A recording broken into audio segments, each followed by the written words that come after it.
7 વર્ષની દીકરી પણ બાપની દીકરી બહુ વાલી સાહેબ.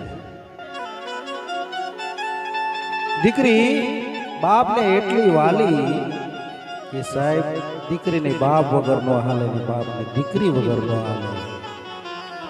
પણ સંજોગો વસાત એક વખત સાહેબ એવું થયું, દીકરી સાહેબ અવસાન પામી, મૃત્યુ પામી દીકરી.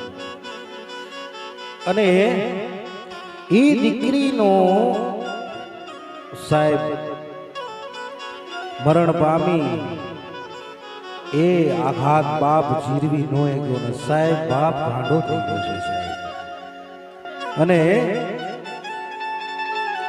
આખો દિવસ રોયા કરે છે કે મારી દીકરી ક્યાં છે, શું કરતી છે મારી દીકરી.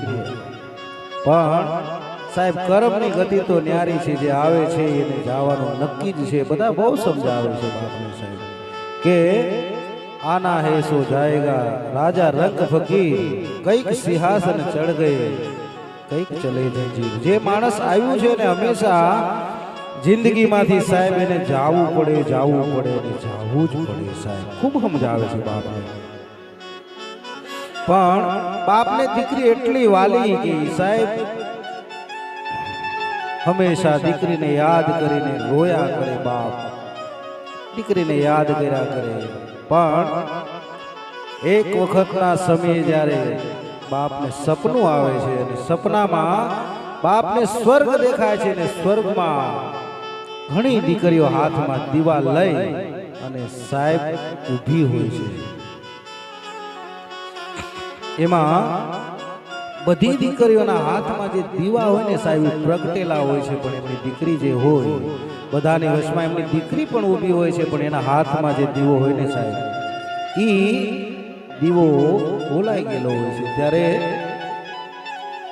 બાપે જઈને દીકરીને કીધું કે બેટા તને કોઈ આ મીણબત્તી હળગાવી, તને કોઈ જે દીવો છે તને હળગાવી નથી દેતું બેટા? બધાના દીવા જગે છે ને તારો દીવો ઓલવાઈ ગયો એનું ક્યાંક કારણ તો હશે ને, તને કોઈ દીવો પ્રગટાવી નથી દેતું બેટા? ત્યારે દીકરી જવાબ આવે છે કે બાપા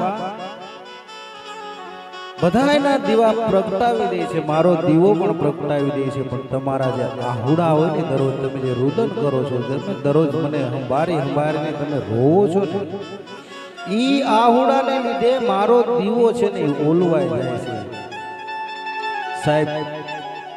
ત્યારથી બાપ પ્રતિજ્ઞા લે છે કે હવેથી હું પછી કોઈ દિવસ રડીશ નહીં સાહેબ.